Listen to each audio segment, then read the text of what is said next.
Hello and welcome back, everybody. You're listening to the Introverted Nerd Watches. I'm your host, Reese, and I'm back for another episode of Fear the Walking Dead.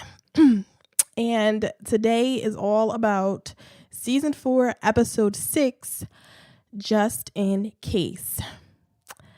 I have a lot to say about this episode.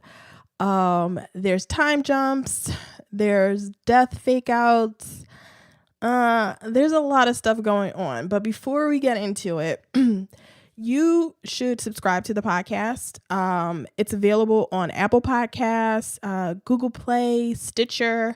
I personally listen to my podcast on Castbox because I have an Android now, and I have to get into that Android life. So, Castbox is what I use, but you can use whatever you need to use. Just subscribe and leave me a 5-star review. I will read those on the podcast. And follow me on social media. I'm all over social media. I live tweet, and that's a lot of fun. I live tweet Fear the Walking Dead every week. So you should follow me at Nerdtrovert Pod. That's NERDTROVERT Pod. And use hashtag NerdyWatch so you can chat with me and I'll see you while I'm live tweeting whatever I happen to be watching. You can follow me on Instagram at The Introverted Nerd and follow me on Facebook at facebook.com/The Introverted Nerd. And I put up the weekly feedback post there for Fear the Walking Dead, and I do some other stuff over there. So follow me everywhere, and it'll be a lot of fun. We'll chat with each other. It'll be really nice. So let's get into Just in Case. So this is another jumping back and forth between past and present. I'm going to start with the past, because things that happen in the present, we'll get into that later. We're going to start in the past, though, because things are going really bad at the Diamond still. The Vultures remain the laziest villains in the apocalypse. They are just sitting there. They are not doing anything. They're actually playing Frisbee at one point. So that's the only thing they have energy for, playing Frisbee and sitting there waiting for these people in the baseball stadium to die.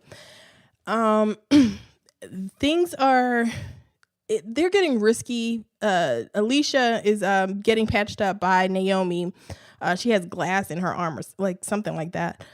And we find out that she found 3 canned hams.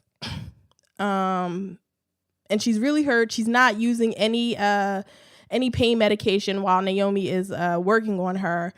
And, she wants to save it for other people. And it's like, wow, that's how desperate things have gotten. Alicia doesn't think she's hurt enough to use pain medication while she's being, having her wound handled. And Madison tells her, we find out that they're going out every day trying to find food. I mean, obviously, they don't have anything else. And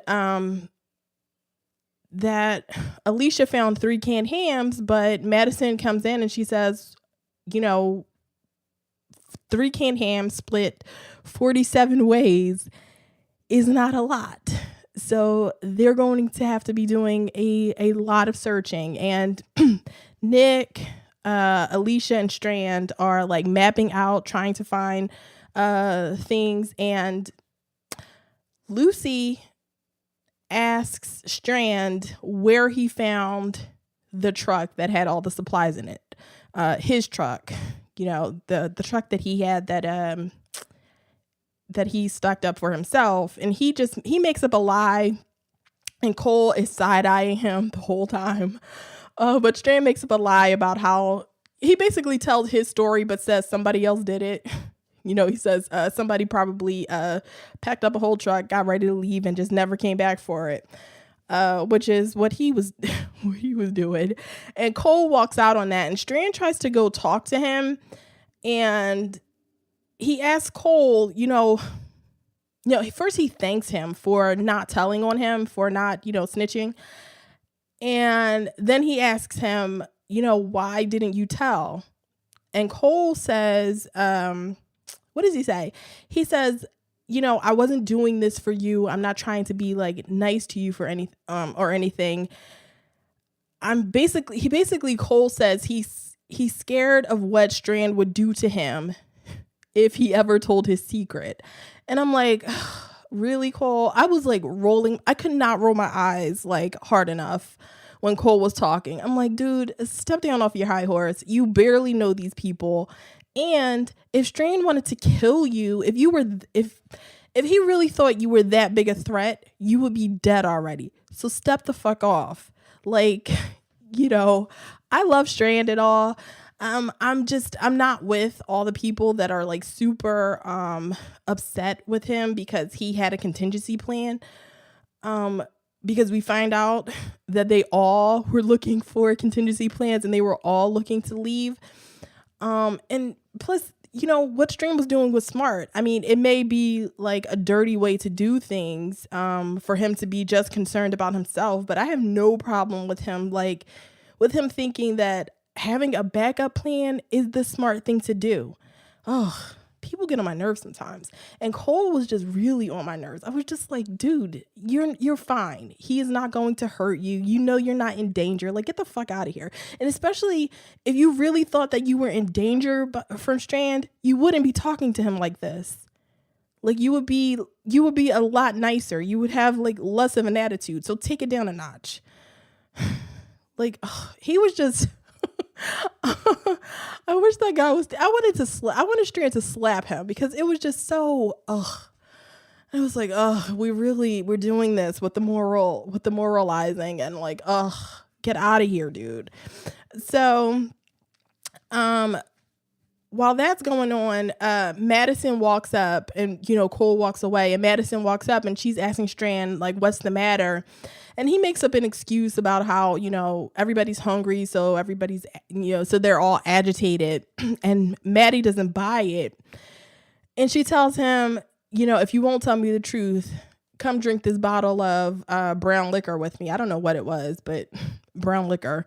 I don't drink that much and I definitely don't drink brown liquor. So I don't have any idea what that was, but they go up to like a roof or something that I don't know where it is. It's like somewhere in the stadium and they're looking over the parking lot. They're watching the vultures. They're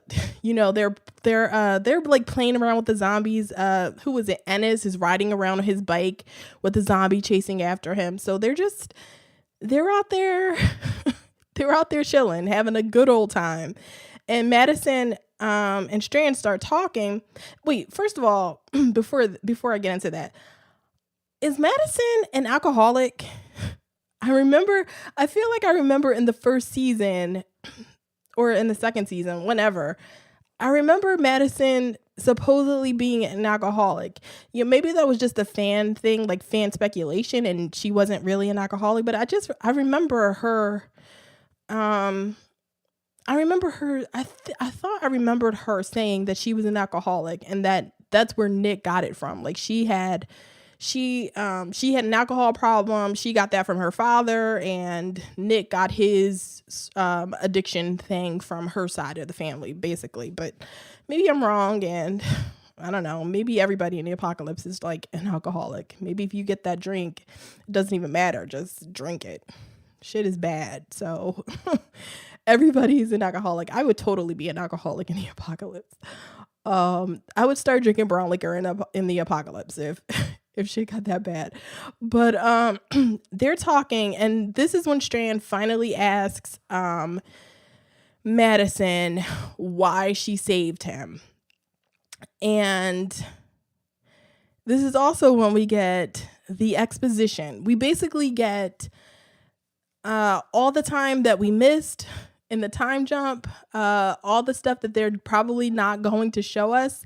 Strand tells us. He tells us how they got back together, how Madison nursed him back. She found him in the water. She nursed him. She took him to a cave and nursed him back to health. She found Alicia, Nick, and Luciana. And she basically got them all together. I don't know how that makes any sense because the way season 3 ended, I remember I watched part of the finale of season 3, and I definitely remember Madison washing ashore in this little town. She was alone. None of her other family were there, and I don't know. She was like washed up, and the little girl, I think the little girl or the little boy, I don't know, the little kid walked up to her asking her if she was all right, and the little kid was speaking Spanish, I believe, right? So are we I mean, I don't even know if this matters because Nick's dead now. Madison is not around in the present time. So, I don't know. I mean, and this was just like a lot of exposition. It was very clunky exposition that Strand gave out, when he was talking to Madison. He's like, when he first starts asking her about why she saved him, that was all cool. But then he says he starts filling it all in. He's like, you were nursing me back to health before I could even walk. And then Nick, when he was, before he got better, and then, you went and found Alicia and Luciana. And it's like, okay, we get it, you guys. You're trying to exposition. We get it. I don't need a whole bunch of flashbacks to this either. But if you're somebody who's been sticking with the show if you stuck through, unlike me, I hope, but if you watched all 3 seasons before this, and then you get here and the only thing you get is some exposition, I can understand how it could be frustrating, or you feel like you wasted your time, because a lot of what you watched is being pushed to the side right now. Now maybe they can go back to that in the second half of the season, but I kind of doubt it. I think this is it. I don't think we're going to get any more information about how they got back together. This is the information you got. Madison found all of them and she nursed them back to health. The end. That was the season 4 A that you would have gotten, but instead they skipped ahead a year and you have this instead. So after they talk, before that, she tells Strand that she saved him because she knows who he is and he was worth saving. And so, I mean, he doesn't believe. I mean, looking at his face, he obviously doesn't believe that. I know a lot of people on the show don't believe that because he's telling her, like, I betrayed you. I did all this terrible shit. Why are you saving me? Why are you helping me? Why am I here right now? And she won't give him an answer. Or maybe her answer is, maybe she's telling the truth when she's saying, I know who you really are. And she's just basically telling him, I don't think you're a bad guy. So whatever, that's Strand for right now. So while all this is happening, Naomi tries to sneak out again, but Viv, the redhead woman from I don't know, we haven't seen her in a while, but Viv and the husband guy, she was not having that shit. Naomi was in that truck. Naomi was in the truck and Viv is holding a gun on her like, bitch, you get out of that car right now. You turn that car off and you get out. Get the Viv was not having any of that shit. So I appreciate that. We don't see Viv that much and I don't really care about her, but I appreciated this moment when she's like, you're not sneaking out of here. Because what Naomi did was tell them that Viv's husband needed help. And while they were going to help him, she tried to sneak out with the car. And Madison and Strand come up, and Alicia and everybody else come up, and they see her trying to sneak off again. And, she gets out and she tells them, I wasn't sneaking out. I wasn't trying to sneak away. I was going to go to a place where I knew there could be some supplies. And she tells them there could be seeds to grow and extra food and all of that, and military rations and all that type of stuff. And Madison is like, I don't know if Madison believed her at first, because Madison does tell her, girl, you don't have to sneak out. This is not that type of place. You're not a prisoner. You can even take the truck that you are about to drive because you found it. So, and when Naomi gives the explanation about what she was trying to do, Madison says, nobody goes out on their own. I'm going with you. And Strand also volunteers to go with her. And Madison tells Nick, Alicia, and Lucy to stay here. If the stuff that Naomi says is going to be at this place is actually there, then they have to prepare the soil to plant. So,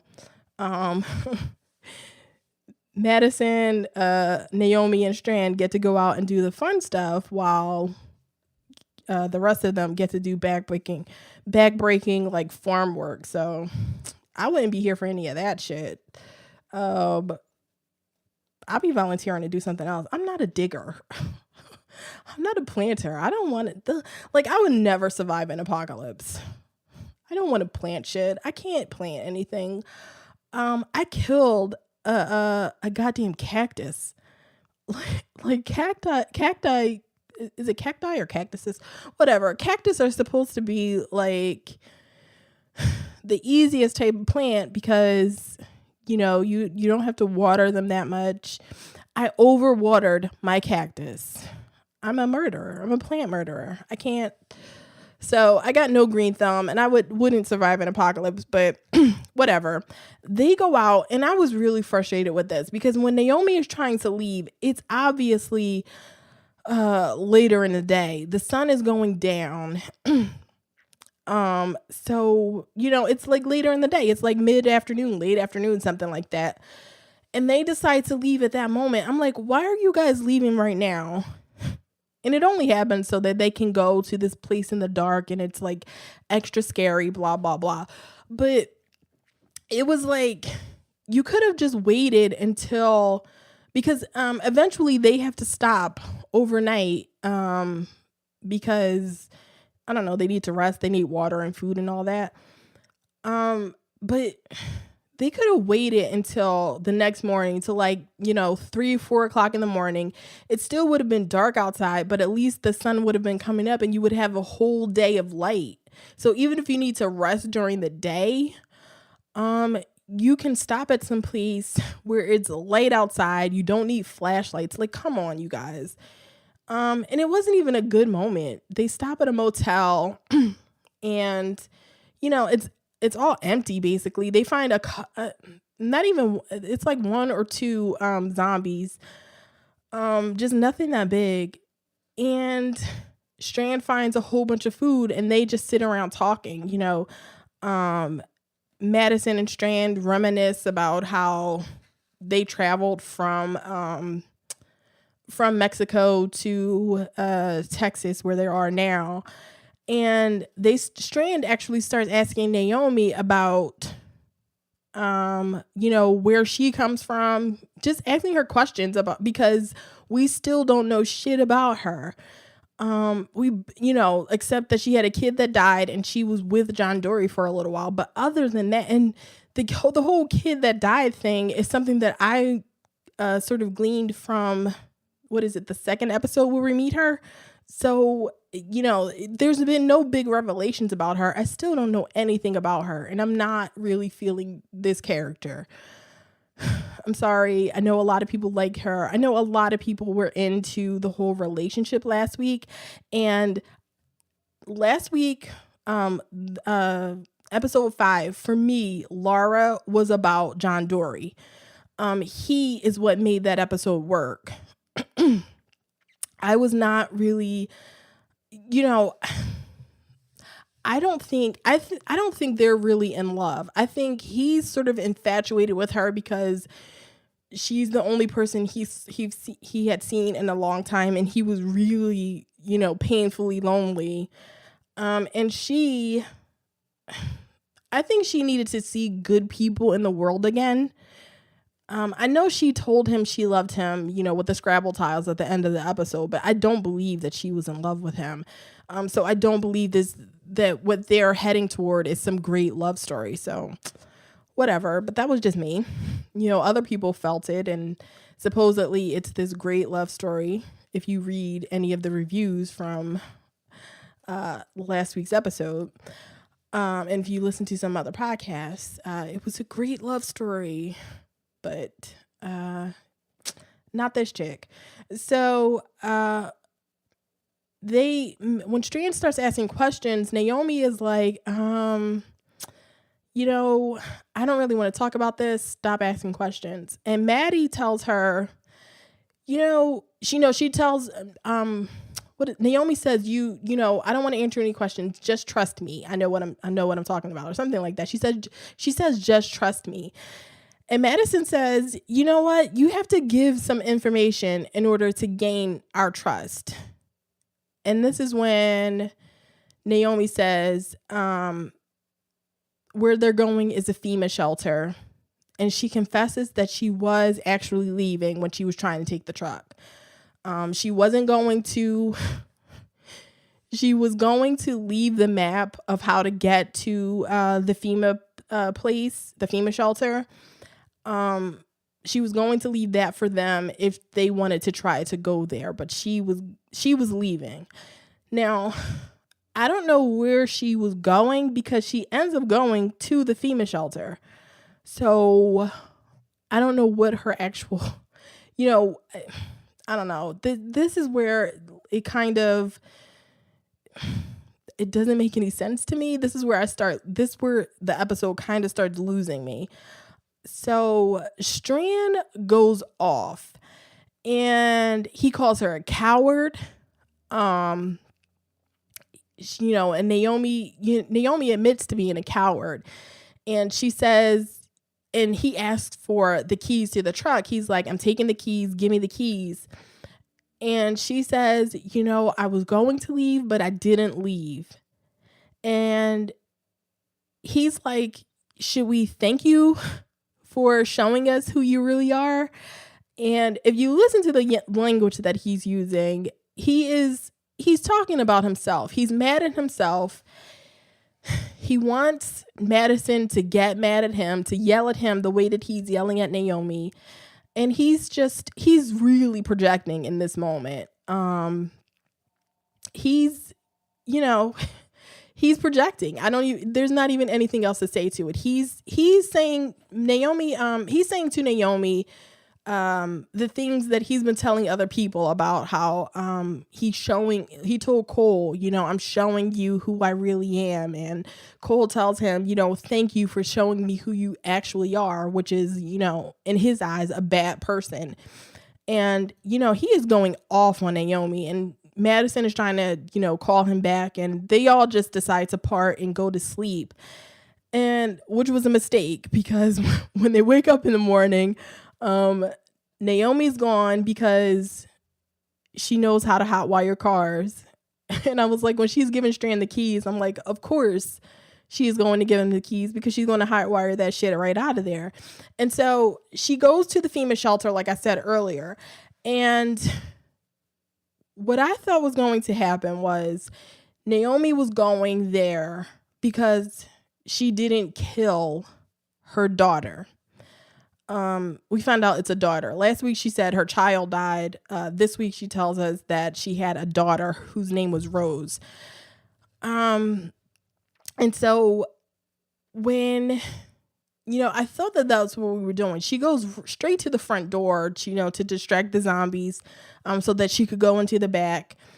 And she's walking past, there's a children's area, and she's walking through there, and she's getting really emotional. and she goes to like the pantry or kitchen area, or the cafeteria area, and she sees these children's paintings on the wall, and there's like, the handprint paintings the kids do and all that. And she sees that, and then she just, she gets super emotional. She falls down on the ground and she's crying. And that was enough noise to bring all of the zombies to her. And I'm like, girl. Oh, and what she does there before she gets into that area is that she goes to this place to get inside of a chest that's locked with a combination lock. She knows the combination, and it's stocked full of supplies. There are guns, ammo. I believe there were like grenades in there. There's clothes, and the only thing she takes out is a notebook and some keys. Oh, girl. I don't know why she's always looking for keys when she knows how to hotwire cars. That woman loves some keys. Just Naomi's like a child. You can just distract her with keys. Just throw some keys up and like jingle them in her face, and she is just, she's a toddler with it. But the notebook that she picks up actually has like lists of medicine and medical supplies that you need, I guess. I mean, I didn't pause it to look at it, but it also had like farming instructions. It was kind of like the book that that Maggie gets, that Maggie and Michonne and them get in the last season of The Walking Dead, of like basically how to survive book, lists of, medicines and how to fix injuries and all that. And how to farm and garden and all that. So the only thing she takes out of all of those supplies is the keys and the notebook. And that's when she goes over and she sees the kid stuff and she draws the zombies to her. So what happens after Strand and Madison wake up? Madison is telling him, like, we know where she's going. Let's just go. Let's go find her and help her. Madison's doing her whole nobody's gone type of thing. And this is when Strand is like, why won't you give up? Some people, Madison, you really have to accept that some people just ain't shit. Like, some people are not worth it. And she's telling him, I know you're ashamed of the things that you've done. I'm ashamed of some of the things that I've done, but that was in the past. We can all start over again. And Strand confesses that the past for him was a week ago. And he confesses about the truck that he had packed to go, and he had a contingency plan. And, he's telling her, people always show you who they are in the end. The veil falls and they reveal themselves. And, that's why he wanted to know why she saved him. And she says, because I thought you were worth it. And he's telling her, like, I wouldn't have saved you. I would have left. And she says it's lucky for him that she's not like him. And they just they drive off and they go off to the FEMA place to get Madison and not Madison, to get Naomi. And Naomi ends up climbing up because for some reason there was like construction going on in this building, as well as being a FEMA shelter. So she climbs up on some scaffolding, and Strand and Madison come in and they like help her off the scaffolding. And Naomi, when she was getting attacked by the zombies, she starts going, she can't kill any of them, is what happens. And I think she recognizes a lot of those people because she put up the gun to get ready to shoot, but then she would see some of their faces, and she would put the gun down and she would push them out of the way. So she when she climbed up on top of the scaffolding, she started crying, and she was saying that she was sorry. And after Strand and Madison help her, Naomi finally tells the whole truth, and she tells them that she had to be there. She had to come back here by herself because she did this to them. She did this to this place. She ruined the place. She had her daughter there. She thought that it would be a safe place. They had all the supplies they needed. There was a woman named Ellen that was there that was teaching a class called the JIC class, the Just In Case class. Just in case you didn't figure that out, it was the Just In Case class. Because Ellen said that you always have to be prepared for everything, which is ironic because Ellen wasn't prepared for a zombie. But let's keep going. So Naomi tells them that her kid got sick, little baby Rose got sick, and Naomi thought it was a cold at first, but it had lasted for a few days, and then she started getting worse, and she figured out that it was pneumonia. Rose needed antibiotics, and Naomi had to go out and get them, but she didn't want to tell anybody that Rose was sick because at another place she had been at, someone had been kicked out for being sick because, everybody was scared that they would be infected. So she put Rose in a closet in the pantry and told her to lock the door until she got back. But Rose didn't Naomi. It took 3 days for Naomi to find the antibiotics. Amoxicillin is what she says. And Rose died the first night. She died in turn the first night. And she killed everybody else. Now, I'm calling bullshit. First of all, on the acting, because Jenna Elfman was doing a lot of scrunching up the face, a lot of not a lot of tears were coming. So, and that's a thing for me. I cannot deal. Put some fake tears on there. If the person can't, fake the tears, you got to do something about the tears, because it just looked like she was scrunching up her face and making a lot of noise like she was crying, but there were zero tears. Her face was not wet at all. So I couldn't take her seriously. And I'm not sure if this was just bad writing or if I'm not supposed to believe her, if I'm supposed to think that she's lying, because she was telling this story and I'm like, okay, first of all, how do you know Rose turned on the first night? She says that it took her 3 days to find the antibiotics. So, how do you know Rose turned on the first night? Second of all, how does one little girl zombie, I don't know how old Rose was, but she wasn't that old. She was still, Naomi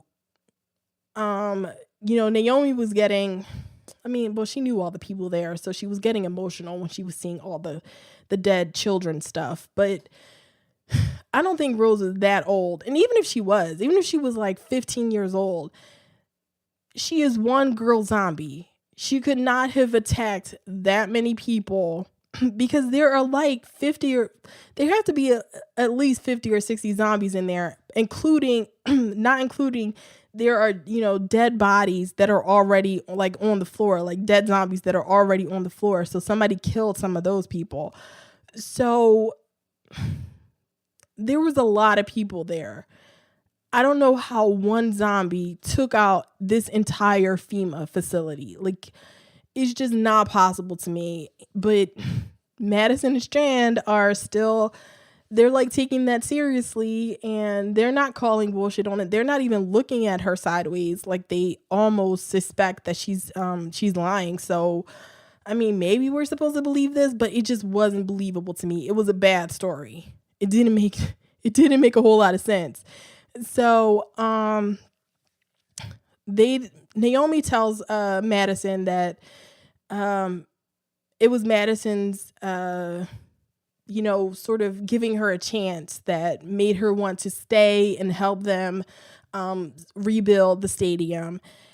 And they go out to the back to the just in case truck, which is the keys that Naomi wanted. And the person that Ellen that taught the just in case class is dead in the truck. She's a zombie. And it's like, oh my God, how'd she die in that truck?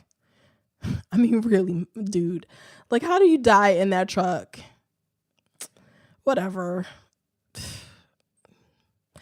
It really doesn't make sense. Did they all just lay there and let Rose kill them? I don't get it. Nobody could put that little girl down. Okay. See, I'm going to go on about this forever and it's just going to drive me crazy. So they're packing up all the stuff. It turns out there was a whole lot of all the stuff they needed, the seeds so they could replant and a whole bunch of supplies there. So Strand starts talking to Naomi and he tells her that she did what she had to do to survive, and so did he, and that Madison taught him that they can all start over again. And Madison is standing there while he's telling her this, and Madison does not look very happy that she has a new convert. Like, Strand is drinking the Madison Kool-Aid. Everybody can be saved. We can all start over again. He's spitting that shit out to Naomi the same way Madison was trying to spit that to him. And Madison is not happy about it. So I think we have a situation where Madison and Strand sort of switch places in this episode. Strand is on the Madison side of, the past is just that. It's in the past. I've made mistakes, but I did what I had to do to survive. I'm not going to dwell on it anymore, and I can start over again. And Strand telling Madison that he had a contingency plan and that he was planning to leave them seems to have been the thing that made her go, oh shit. Like, maybe I have had my head in the sand, and what I need to be doing is I need to accept that I can't save everybody. She doesn't say anything, but the look on her face when Strand told her that he was planning to leave, she was shocked. Like, I don't know why she didn't expect that from Strand, but she did not expect that from him. And at the end of the episode, she was just not happy. They have all these supplies. They can start rebuilding the stadium again. You'd think that she'd be happier, but she is not. And so at the end of all this, Strand, Naomi, and Madison going back to the stadium. Alicia, Lucy, and Nick go out to talk to Mel to tell him, like, hey, we're replanting, we're rebuilding. Look at all these supplies we got, because this is when Madison and crew ride up. And Mel is not happy. Nick says to him, like, you've been sitting out here for a while. You've picked over everything in a 50-mile radius. You have to be running low on supplies. Like, maybe it's time for you to leave. And just another, the vultures continue to be the non-villains of this thing, and Mel whistles. He's like, okay, guys, pack it up. We don't have the time to sit here and wait for them to die out. So let's get our shit and go. And it's like, really? They have been sitting there for weeks. Um, they've been sitting there for weeks. Like, real, is this the first time this ever happened? I really don't understand this vulture way of life. I don't understand it. First of all, the fact that they sit out there and wait for people to run through all of their supplies and then come in and take shit like light bulbs and door jams and doors and shit like that. It's like, what the fuck are you gonna do with that? They ride in a caravan with buses and like trucks and shit like that in the El Camino. Like, what do they do with all of this stuff? Do they have a permanent home? Are they just these sort of roaming like settlers? They just, I don't understand them. They don't make any sense. And I've been calling them the villains, but they're not really villains. They haven't done anything. When they see that Madison bought in supplies so they can rebuild the stadium, they leave. There's not an argument. There's not anything. They all pack up their stuff and leave. Nobody even looks that upset. Like, they all just pack up their shit and get on their buses and ride out. But before they go, Mel stops at Madison. Now stops at Madison's truck, and he tells Madison, be careful, because in my experience, the really bad stuff you never see coming. And then he just walks away. So it's like, was that a threat? It wasn't. He didn't say it with like a villain's like grin on his face. He wasn't like mustache twirling or anything. That's just, you never see the bad stuff coming. And he walks away. So I'm wondering if that's a threat. Like, we'll be back. You just won't know it. Like, we're going to fuck your shit up and you'll never know. I don't know. They haven't done anything to threaten them. So I don't know why I think this is a threat. I don't know what these people are doing there. We don't know anything else about them, which is a problem. Another problem is that the whole scene of Madison and Strand saving Naomi had zero suspense. It was just, they do a whole thing where they take a rope and they throw a rope up to her, and she has to crawl across the rope and with zombies beneath her. And it should be this really suspenseful moment of her like doing a Lara Croft, climbing across these ropes and shit. And it's like, there's no suspense because we know she survives. We know she survives. So there's, there was no point at which I thought that she would get hurt or, where I thought anything could happen to her. I think that's a problem of the whole telling the story in this way, telling the story with the flashbacks, because, we see some of these people in the present time, so nothing can happen to them. So there's zero suspense about whether they'll die, whether they'll really be hurt. Because even if they get hurt, it's like, okay, well, if John Dury got hurt in the last episode, it's like we see him a year later or however long it is.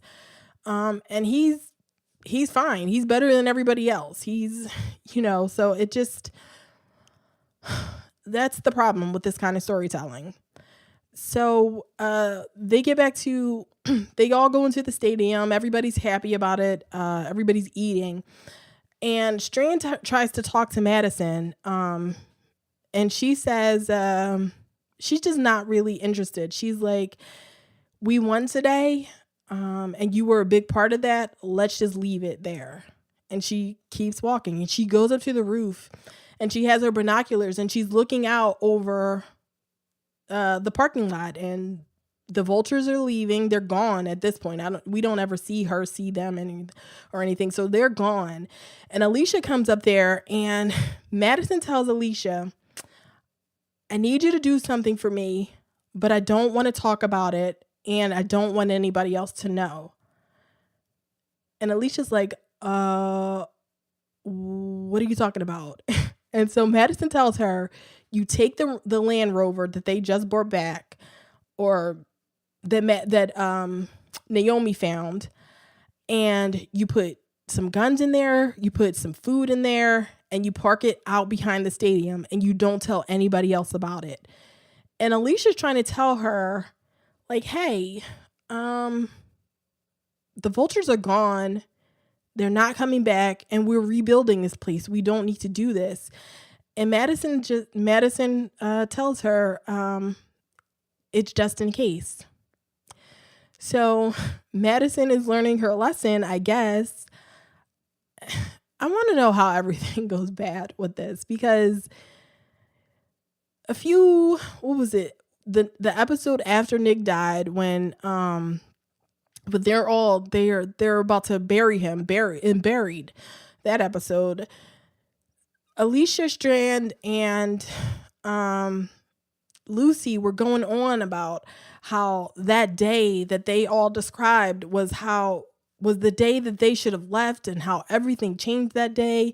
First of all, nothing dramatic happened on that day for any of them. And secondly, good shit started to happen to them afterwards. So I don't understand why.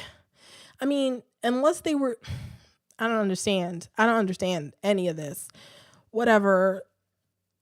I guess Alicia packs the truck, and that's the end of the past, and we move on to the present. And then now, in the present time, Morgan and John Dory find a vulture who's looting through a place, who's picking over a place, and he's taking light bulbs, and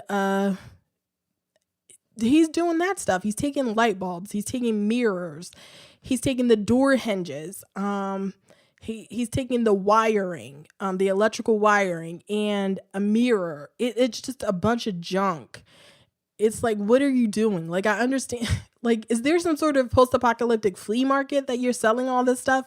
Because I don't get it. So they catch him. He's John Dory and Morgan have like this good cop, bad cop thing going on. And John Dory is like Clint Eastwood. He's like a true cowboy in this moment. He's like, he's telling the guy, I'm not trying to shoot a guy in the back. You can turn around.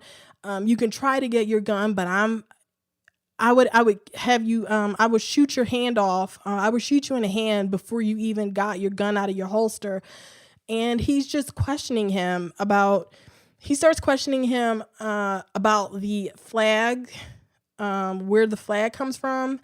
And then he starts questioning him about Naomi, and he picks his gun up, and he's like, where did you get where this gun comes from? Like, where is she? What happened to her?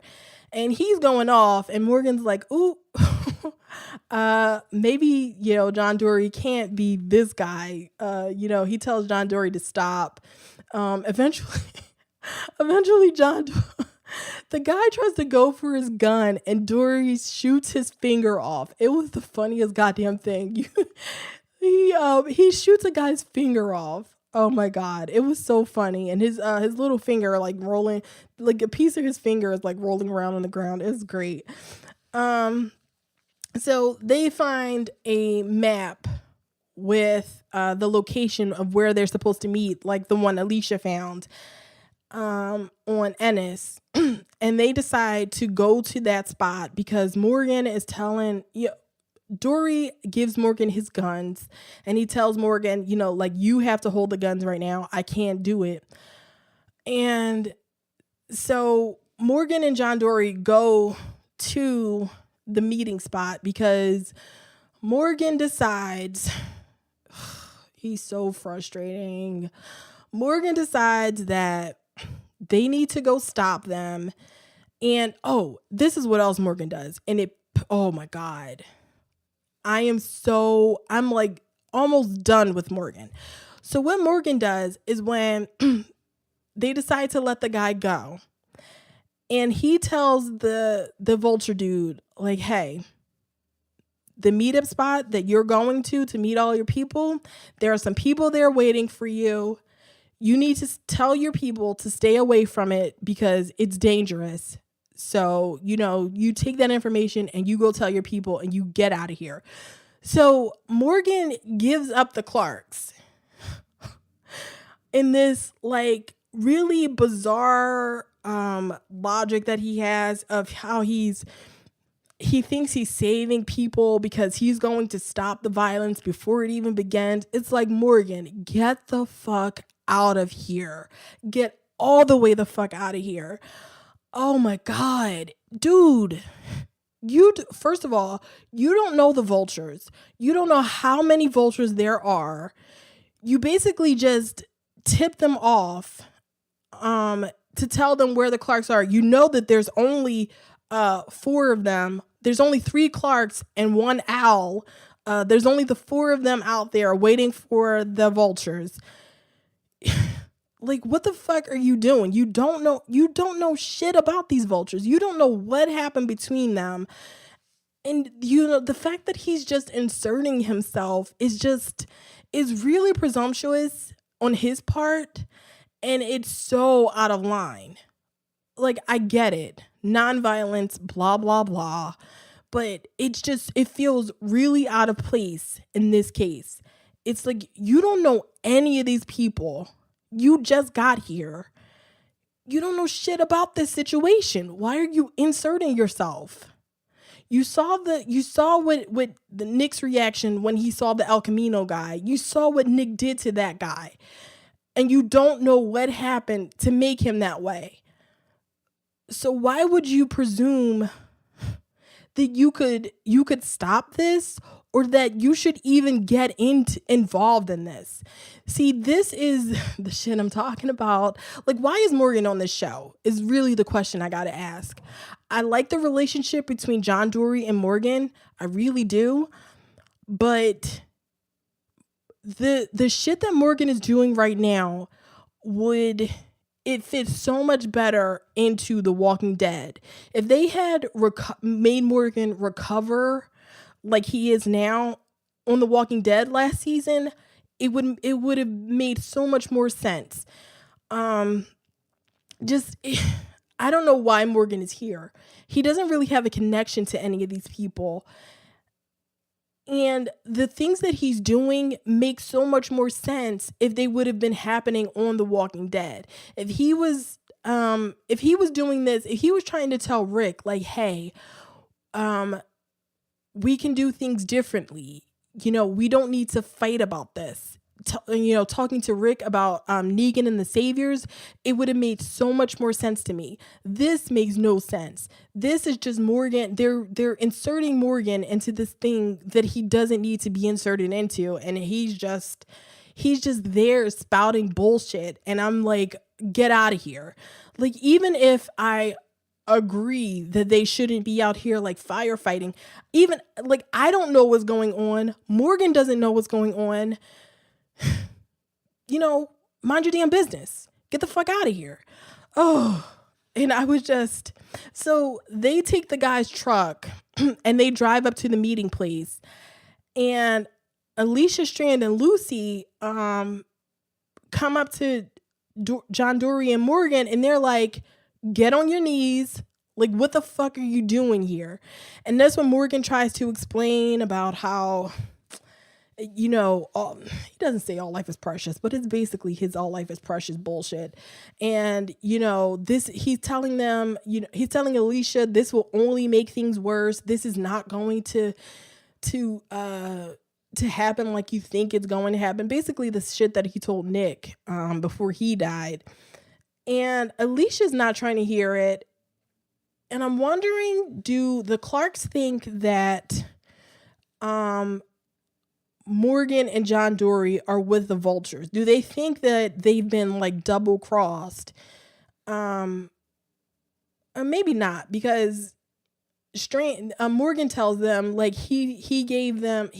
they found a vulture and he told them not to come here. So he thinks that they won't come because he told the vulture guy not to come, which is like, Morgan, are you a child?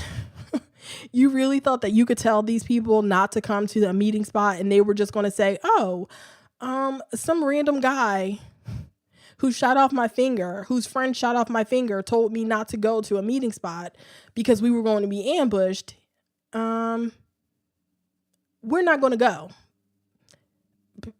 Shut up, Morgan.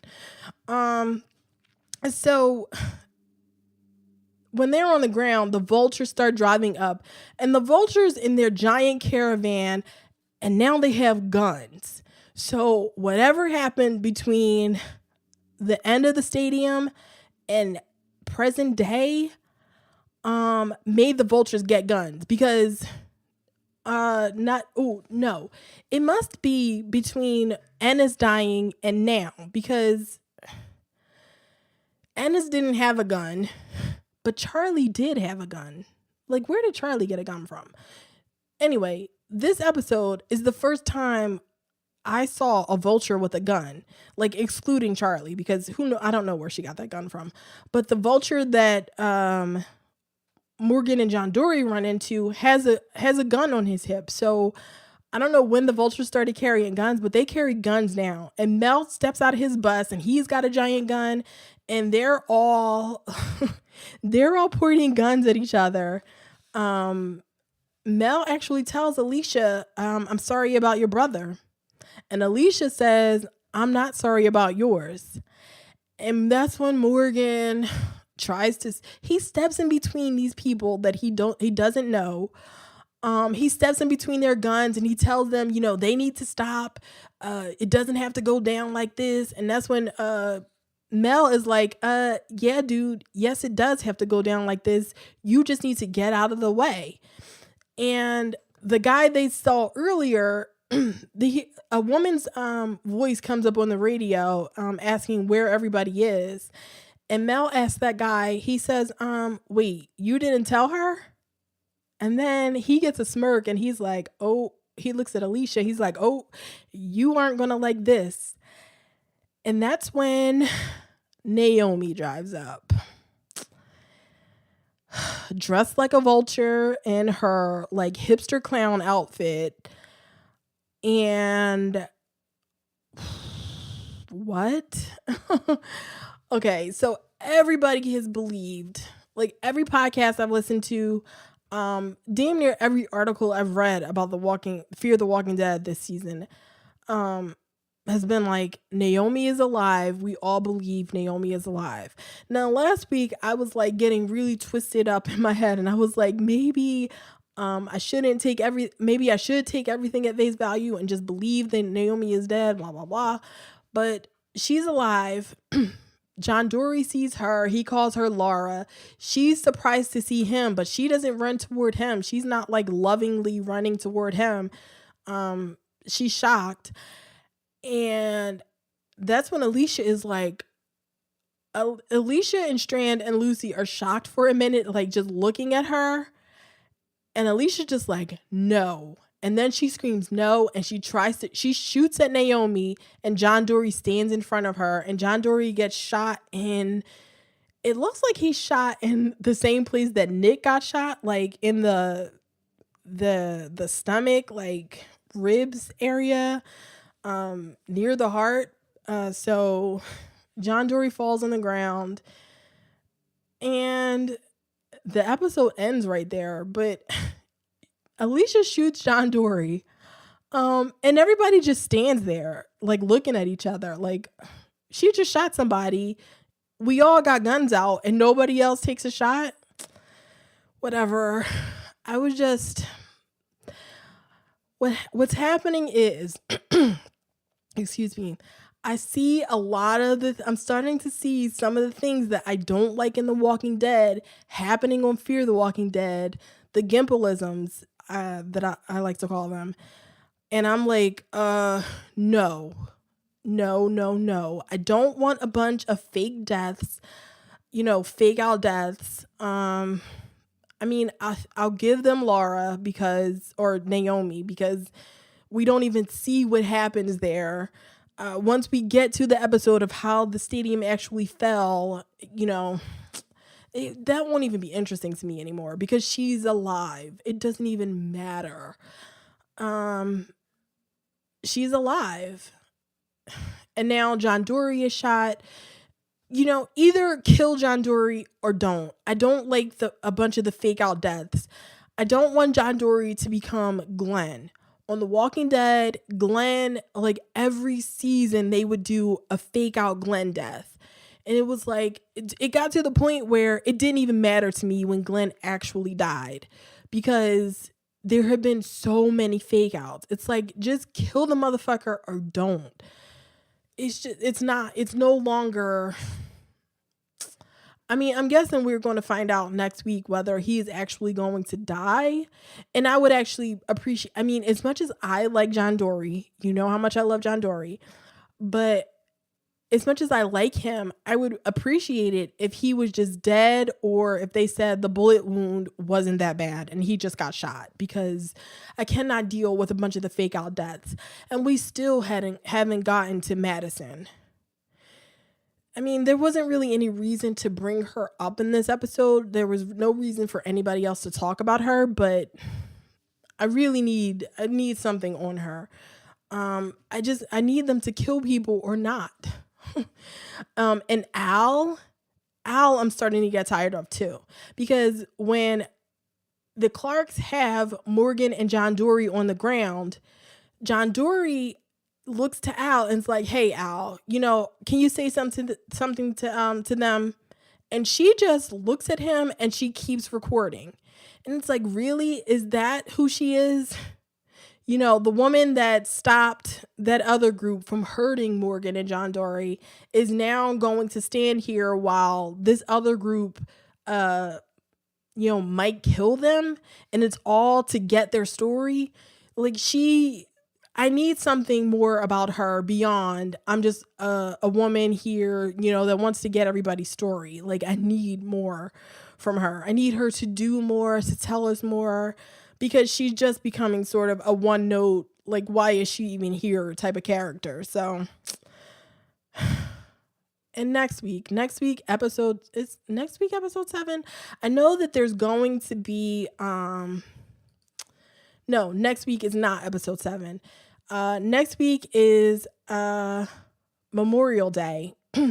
Actually, the Sunday is Memorial Day. Next Sunday is next Sunday is not Memorial Day, but next Sunday is Memorial Day week. So there will be no Fear the Walking Dead next week. The show, the 7th episode is coming back on June 3rd. So what I have planned for next week is I am going to be podcasting about Cloak and Dagger. And Cloak and Dagger starts on the 6th of June.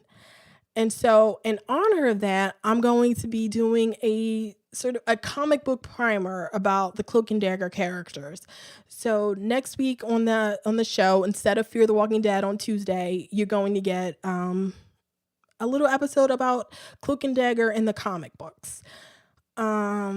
So if you want to ask me any questions about Cloak and Dagger in the comics, or, you want to make any comments about it, you can email me at theintrovertednerd@gmail.com. Send your questions there, or you can tweet me, at NerdTrovertPod. Use the hashtag NerdyWatch and I'll see it. Or you can comment on the post on Instagram, because I made posts about it on Instagram. You can go to Instagram, you can comment on those posts, and on Facebook at facebook.com/theintrovertednerd. You can comment on the post on Facebook about Cloak and Dagger. So no Fear the Walking Dead next week. So we won't find out about John Dory until June 3rd. So you'll be back here, right? You'll be listening. I'll be watching. I'll be live tweeting. So follow me all over social media.